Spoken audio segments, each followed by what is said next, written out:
매서운 늦가을 한파가 몰아치던 서울의 지하철 입구. 꽁꽁 언 손으로 낡은 마이크를 쥔 20살 청춘, 최혜리는 그곳에 서 있었습니다. 그녀의 앞에 놓인 작은 동전통은 늘 비어 있었지만 혜린에게는 물러설 곳이 없었습니다. 그녀의 하루는 발이 퉁퉁 붓도록 일하는 카페 서빙, 허리가 끊어질 듯한 오피스텔 청소, 그리고 저녁 6시부터 10시까지 이어지는 거리 공연으로 채워져 있었죠. 하루 14시간을 쉬지 않고 일해도 그녀가 버는 월 200만 원. 남짓의 수입은 매달 200만 원씩 나가는 어머니의 병원비로 고스란히 사라졌습니다. 병원비 독촉 문자미납금 320만 원은 그녀의 주머니에서 하루에도 몇 번씩 울려댔고 혜리는 초조함에 입술을 깨물었습니다. 오늘은 3만 원이라도 벌어야 하는데.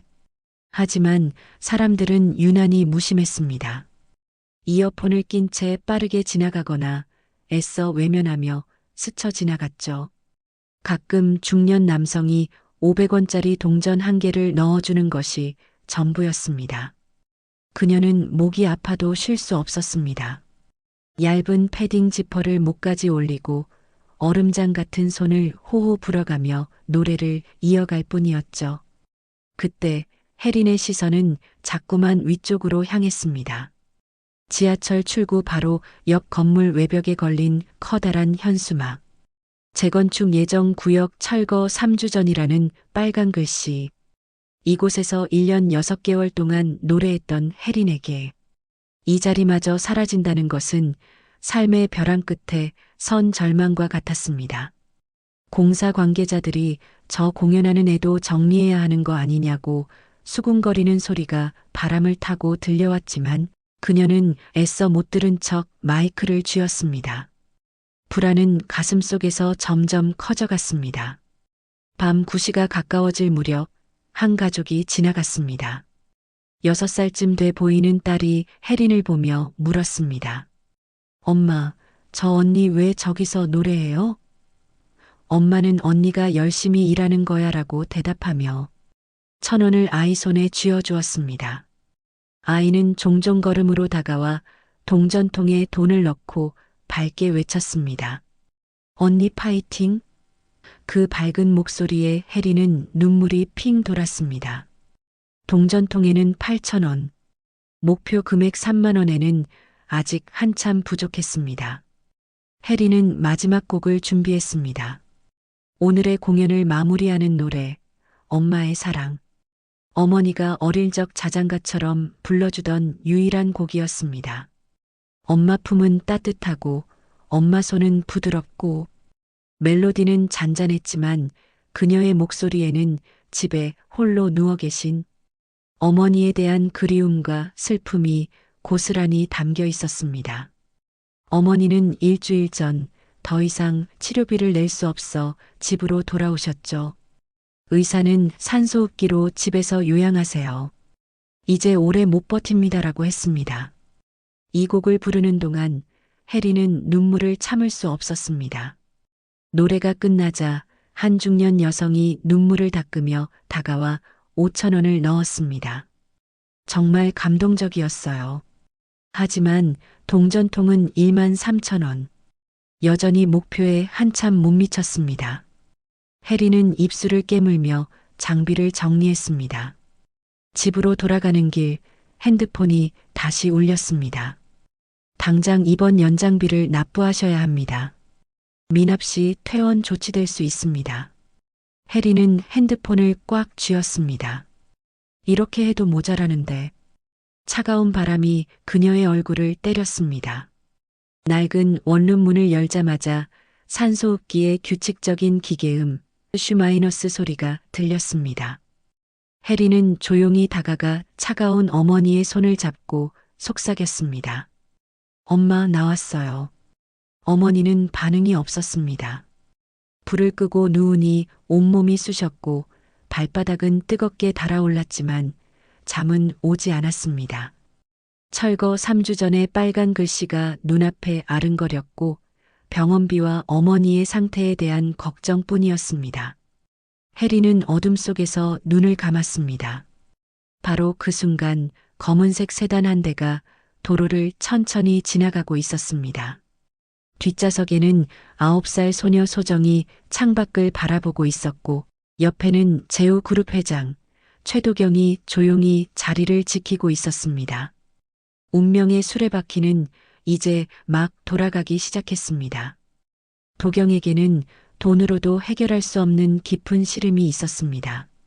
하나뿐인 손녀 소정은 3년 전부터 말을 잃은 상태였고 온갖 치료와 전문가의 노력에도 소용이 없었습니다. 도경은 부드러운 목소리로 소정아, 오늘 치료센터에서 선생님이 뭐라고 하셨니? 라고 물었지만 소정은 여전히 창밖만 바라볼 뿐이었습니다. 도경은 한숨을 삼켰습니다.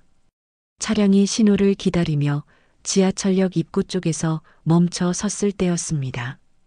운전기사가 창문을 조금 내리자 차가운 바람과 함께 희미한 노랫소리가 차 안으로 흘러들어왔습니다. 멜로디는 잔잔했지만 목소리는 맑고 애틋했습니다. 혜린의 노래, 엄마의 사랑이었습니다. 엄마 품은 따뜻하고 엄마 손은 부드럽고 그 순간 도경은 손녀의 몸이 미세하게 떨리는 것을 느꼈습니다. 창밖을 보던 소정의 눈이 커졌고 3년 동안 무표정으로 일관하던 얼굴에 알 수 없는 그리움과 슬픔 같은 감정이 스쳐 지나갔습니다. 도경의 가슴은 두근거렸습니다. 떨리는 목소리 소정아, 괜찮니? 도경이 어깨를 잡았지만 소정은 여전히 창밖을 향해 시선을 고정하고 있었습니다.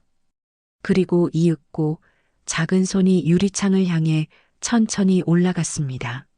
노래의 후렴구가 흘러나오는 순간 소정의 입이 움직였습니다. 엄마. 분명한 단어였습니다. 3년 만에 처음 나온 기적과 같은 발화였습니다. 도경은 숨이 멎는 줄 알았습니다. 옆에 있던 비서 강민주는 깜짝 놀라 고개를 돌렸습니다. 소정아, 지금 뭐라고 했니? 도경의 목소리가 떨렸지만 소정은 더 이상 말하지 않았습니다. 다만 창밖을 향해 뻗은 작은 손의 시선 끝에는 낡은 스피커 앞에서 노래하는 혜린의 모습이 있었습니다. 신호등이 바뀌었고 차량은 다시 출발했습니다. 노래소리는 점점 멀어졌고 소정은 다시 무표정한 얼굴로 돌아갔습니다. 도경은 비서를 돌아보았습니다. 강 비서, 아까 그 노래하는 여성 확인해 보게. 어떤 사람인지, 왜 거기서 노래하는 건지. 도경의 목소리에는 미묘하지만 단호한 떨림이 있었습니다. 민주는 즉시 알아들었습니다. 알겠습니다. 치료 끝나시면 바로 보고 드리겠습니다. 치료센터에 도착한 뒤 도경은 대기실에 앉아 불안하게 기다렸습니다. 민주는 곧바로 지하철역으로 달려갔지만 명확한 정보를 얻지 못하고 직접 혜린을 관찰했습니다. 낡은 패딩, 오래된 장비, 그리고 피곤한 얼굴. 그녀의 노래 실력은 꽤 좋았습니다. 민주는 조용히 10,000원을 동전통에 넣고 혜린의 모습을 촬영했습니다. 민준이 가져온 사진과 보고서를 본 도경의 눈빛은 흔들렸습니다. 소정이가 저 노래를 듣고 말을 했네. 3년이야. 3년 동안 한마디도 안 하던 아이가 우연이라고 치부할 수 없는 명확한 반응이었습니다. 치료사 역시 멜로디를 따라 부르려고 입모양을 움직였습니다. 엄청난 진전입니다라고 보고했습니다. 집으로 돌아가는 차 안, 도경은 생각에 잠겨 있었습니다. 창밖을 바라보는 소정의 작은 손은 계속 떨리고 있었습니다. 도경은 비서에게 다시 명령했습니다. 강 비서, 그 여성에 대해 더 자세히 알아보게. 이름, 나이, 사는 곳, 가족관계까지. 도경의 목소리는 이제 단호했습니다. 소정이를 위해서라도 확인해 봐야 할 것 같네. 그의 마음속 깊은 곳에서는 20년 전의 기억과 겹쳐지는 어떤 희망이 불안하게 흔들리고 있었습니다. 에 도착한 도경은 서재로 향했습니다. 민준이 가져온 혜린의 사진, 지친 표정 속에서도 눈빛만은 살아있는 젊은 여인의 모습은 도경의 머릿속을 복잡하게 만들었습니다.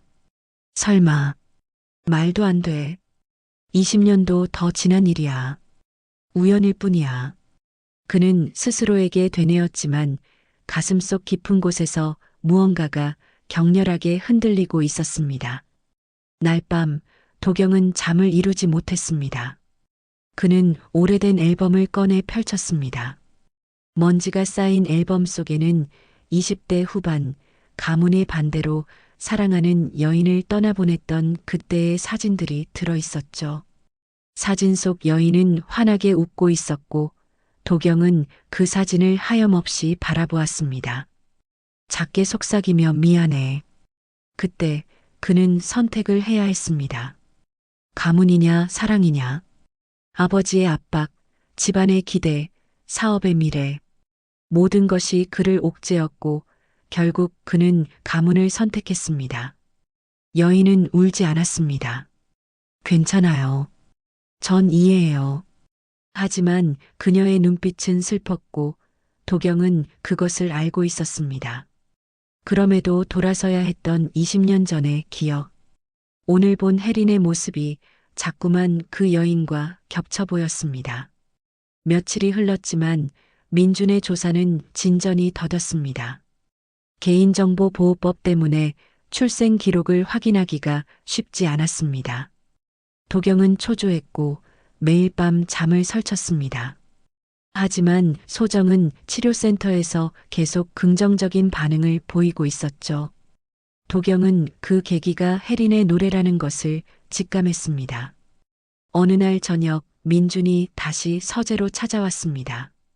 그의 표정은 그 어느 때보다 심각했습니다. 회장님, 중요한 정보를 입수했습니다. 최혜린 씨의 어머니 이름입니다. 도경은 떨리는 손으로 서류를 받아들었습니다. 서류를 꺼내 펼친 도경의 눈이 커졌습니다. 손이 미세하게 떨렸습니다. 거기에 적힌 이름은 20년 전 자신이 사랑했던 그 여인 최수진의 이름이었습니다. 어떻게 이럴 수가. 내가 사랑했던 사람이야. 도경의 머리가 하얘졌습니다. 민준이 조심스럽게 물었습니다. 그럼 혹시 최혜린 씨가. 도경은 고개를 숙였습니다. 확인해야 해. 정확하게. 민준은 다시 서류를 꺼냈습니다. 어머니께서 현재 위중한 상태라고 합니다. 병원에서 퇴원해 집에서 요양 중이시고요. 산소호흡기에 의존하고 계신다고 합니다. 도경은 눈을 감았습니다. 후회가 밀려왔습니다. 20년 동안 그녀가 홀로 아이를 키우며 얼마나 힘들었을까요? 그리고 지금 병까지 얻어 죽음을 앞두고 있다니. 내가 만나봐야겠어. 지금 당장 가야 해. 민준이 만류했지만 도경은 그를 밀쳐냈습니다. 준비는 무슨 준비야? 지금 당장 가야 해. 도경은 차 키를 집어들고 직접 운전대를 잡았습니다. 밤거리를 달리는 차 안. 도경의 손은 핸들을 꽉 쥐고 떨리고 있었습니다. 도경의 차량은 좁은 골목길로 접어들었습니다. 낡은 3층짜리 빌라. 2층 200호. 도경은 문 앞에 섰습니다. 손이 떨려 초인종을 누르지 못했습니다. 깊게 숨을 들이쉬고 초인종을 눌렀지만 아무 반응이 없었습니다. 그때 옆집 문이 열렸습니다. 노인은 혜린과 어머니는 안에 계실 테지만 어머니가 많이 편찮으셔서 문소리를 못 들으실 수도 있어요 라고 말했습니다. 도경의 가슴이 철렁 내려앉았습니다.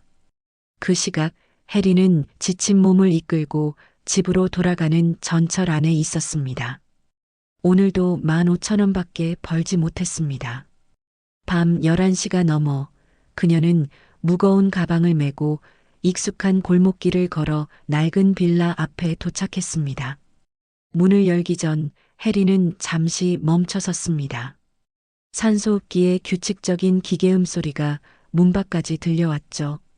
엄마 나왔어요. 혜린이 문을 열고 들어섰을 때 방 안은 어두웠고 어머니는 침대에 누워 계셨습니다. 혜린은 어머니 곁으로 다가가 차갑고 앙상하게 마른 손을 잡았습니다. 어머니의 눈꺼풀이 미세하게 떨렸고 천천히 눈을 뜨셨습니다. 혜린아. 어머니의 목소리는 가늘고 약했습니다. 네, 엄마, 제가 왔어요. 혜린은 눈물을 참으며 말했습니다. 어머니, 오늘도 힘들었지. 엄마가 미안해. 혜린은 고개를 저으며 어머니 이마에 입을 맞췄습니다. 아무 말하지 마세요. 엄마는 그냥 빨리 나으시기만 하면 돼요. 하지만 둘 다 알고 있었습니다. 어머니가 나을 가능성은 거의 없다는 것을요. 혜린아, 너 아빠 얘기 한 번도 물어보지 않았지. 혜린은 평생 궁금했지만 한 번도 물어본 적 없는 질문이었습니다. 괜찮아요. 엄마 혼자서도 충분했어요. 어머니는 고개를 저었습니다. 아니야. 너한텐 아빠가 필요했어. 혜린은 어머니를 눕히려 했지만 어머니는 혜린의 손을 꽉 잡았습니다. 혜린은 오늘 있었던 일을 떨리는 목소리로 말했습니다. 어떤 사람이 자기가 제 아빠일 수도 있대요. 제우그룹 회장이래요. 어머니의 눈이 커졌습니다. 회도경, 그 사람이 내 아빠야. 혜린은 충격을 받았습니다. 왜 말 안 하셨어요? 말할 수 없었어. 그 사람은 큰 집 아들이었고 집안이 허락하지 않았어. 내가 먼저 떠났어. 그 사람 인생을 망치고 싶지 않았거든. 그때 이미 임신한 거 아셨어요? 왜 그렇게 혼자 다 짊어지셨어요? 사랑했으니까. 혜린은 어머니를 끌어안고 울었습니다. 미안해, 혜린아. 아니에요. 엄마는 충분히 잘하셨어요. 혜린아, 그 사람을 만나봐. 엄마가 죽고 나면 넌 혼자야. 그때 아빠라도 있으면 좋겠어. 그 말에 혜린은 오열했습니다. 하지만 다음 날 혜린은 제우그룹에 전화를 걸었습니다. DNA 검사하겠습니다. 다음 날 오후 2시 검은색 세단이 혜린의 집 앞에 도착했습니다. 도경은 차에서 내려 혜린을 보자마자 고개를 숙였습니다.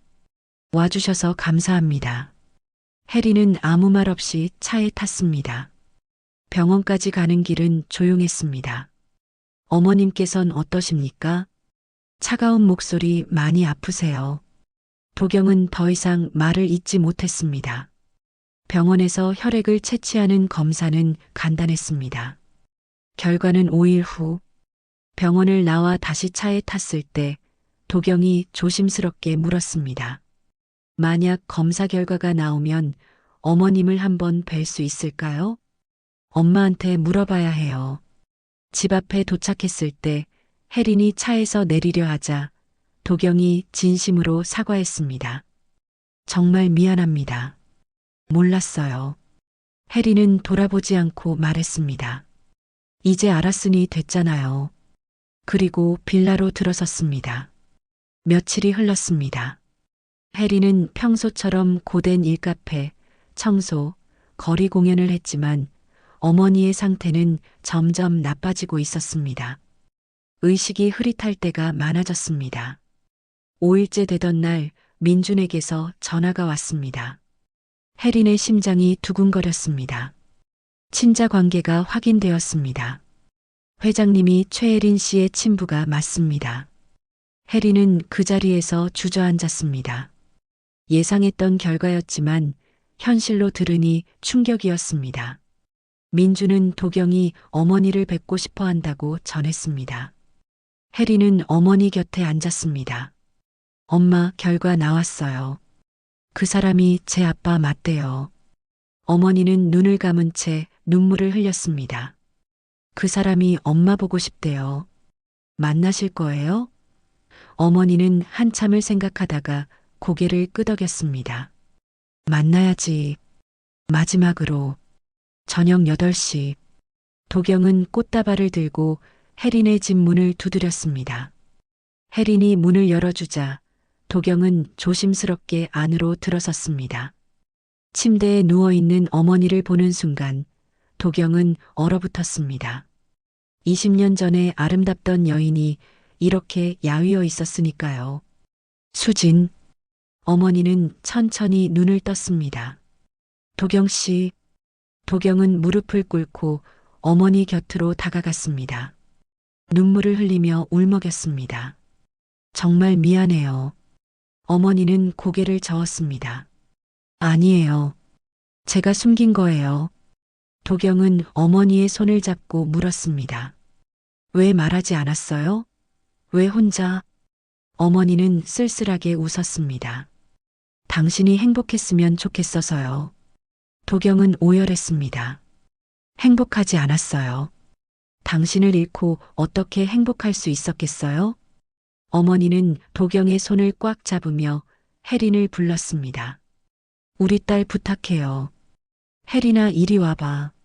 어머니는 혜린과 도경의 손을 맞잡게 했습니다. 이제 너희 둘이 가족이야. 도경은 약속했습니다. 제 목숨을 걸고 지킬게요. 어머니는 안도한 표정으로 눈을 감았습니다. 숨소리가 점점 약해졌습니다. 어머니가 세상을 떠난 밤, 혜린은 어머니를 끌어안고 울었습니다. 장례는 도경의 도움으로 조용하고 정성스럽게 치러졌습니다. 도경은 모든 비용을 부담했고 혜린은 3일 내내 영정 앞을 떠나지 못했습니다. 밥도 먹지 못하는 혜린에게 도경은 조심스럽게 말했습니다. 최혜린 씨, 조금이라도 드셔야 합니다. 혜린은 고개를 저었습니다. 발이 나는 날, 혜린은 어머니의 유골함을 받아들었습니다. 작고 차가운 상자를 끌어안고 주저앉아 오열했습니다. 도경은 혜린의 어깨를 감싸 안았습니다. 울어도 됩니다. 마음껏 우세요. 혜린은 도경의 품에서 한참을 울었습니다. 장례를 마치고 집으로 돌아온 혜린. 작은 원룸은 텅 비어 있었고 산소흡기만 덩그러니 놓여 있었습니다. 혜린은 어머니의 베개를 안고 희미하게 남은 향기를 맡았습니다. 이제 어떻게 하죠? 도경은 다시 한번 제안했습니다. 나랑 같이 가는 건 어떻습니까? 당신은 내 딸입니다. 이제 나랑 같이 살아야죠. 혜린은 아직 받아들일 수 없었습니다. 모르는 사람이랑 갑자기 같이 살라고요? 아직 준비가 안 됐어요.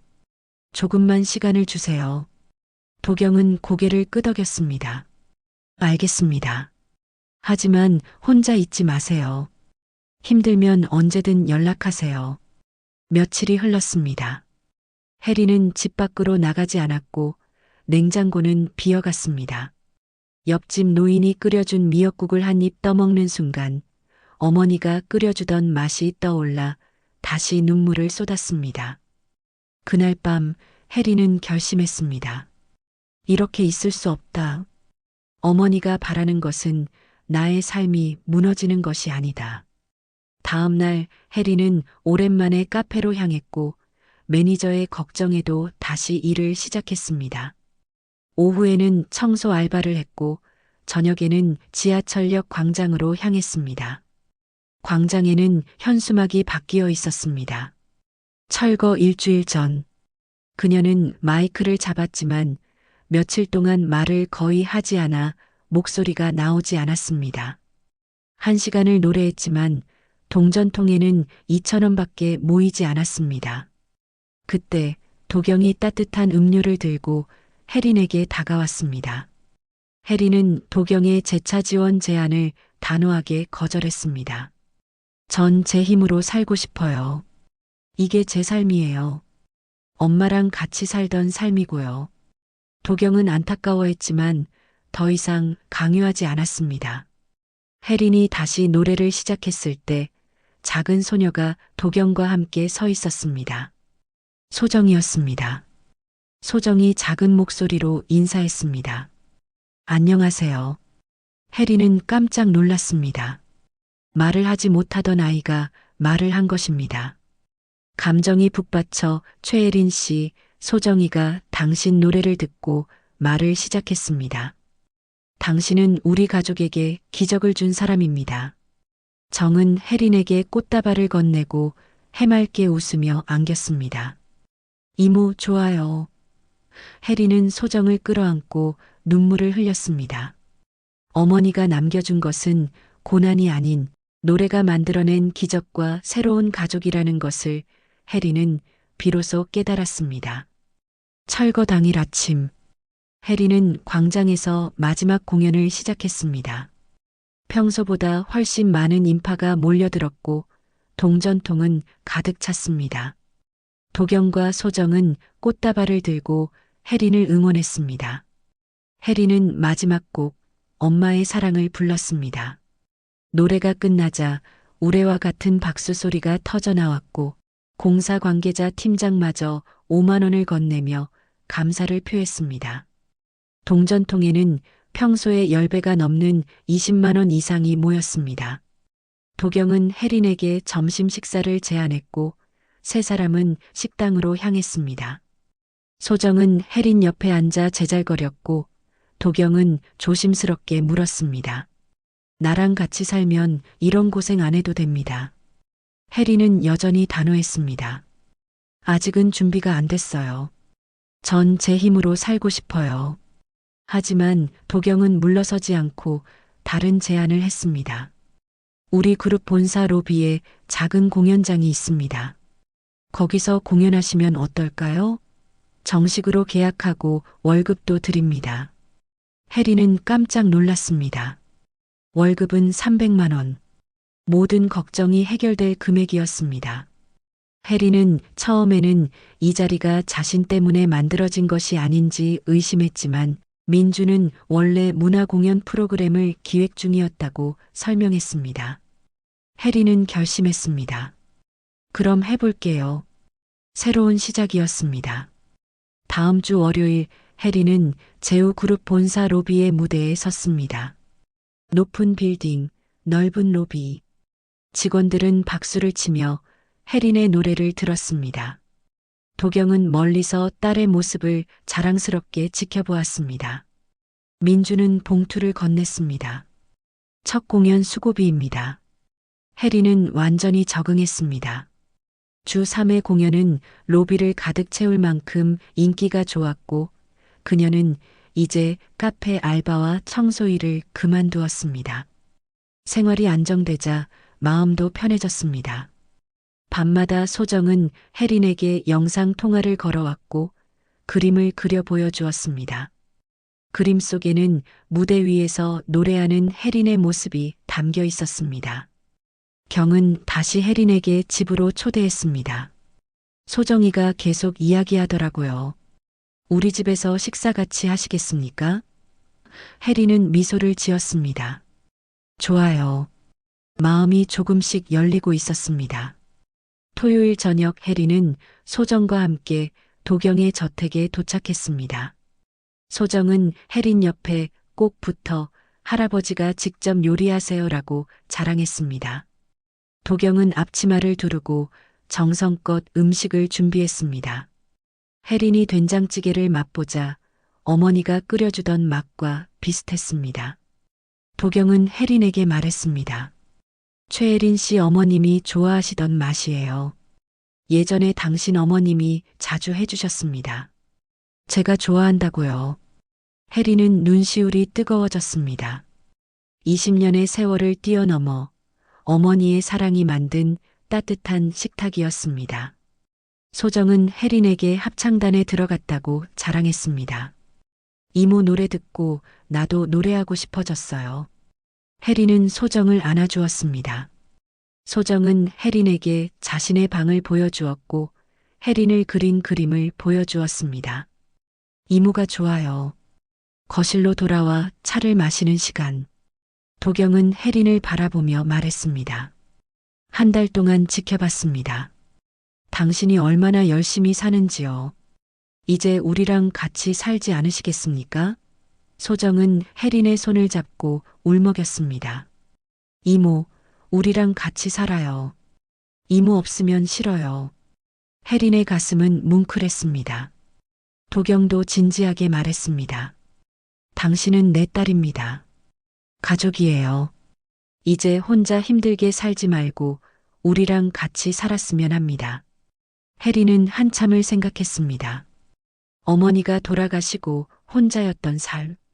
외로웠지만 이제 그녀에게는 아버지와 조카가 생겼습니다. 시간을 좀 주세요. 생각해 볼게요. 도경은 고개를 끄덕였습니다. 집에 돌아와 침대에 앉은 해리는 오늘 하루를 떠올렸습니다. 따뜻한 음식, 소정의 해맑은 노래, 그리고 함께 살자는 제안. 해리는 어머니 사진을 꺼내 바라보았습니다. 엄마, 저 이제 혼자가 아니에요. 가족이 생겼어요. 해리는 눈물을 닦고 마음속으로 결정을 내렸습니다. 며칠 후 제우 그룹 본사 로비. 해리는 무대에 올라 다시 엄마의 사랑을 불렀습니다. 노래가 끝난 후 소정이 달려와 해린을 꽉 안았습니다.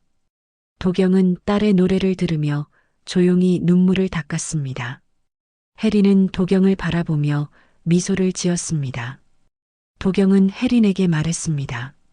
최혜린 씨, 언제든 마음의 준비가 되면 알려주세요. 우리 집 문은 항상 열려 있습니다.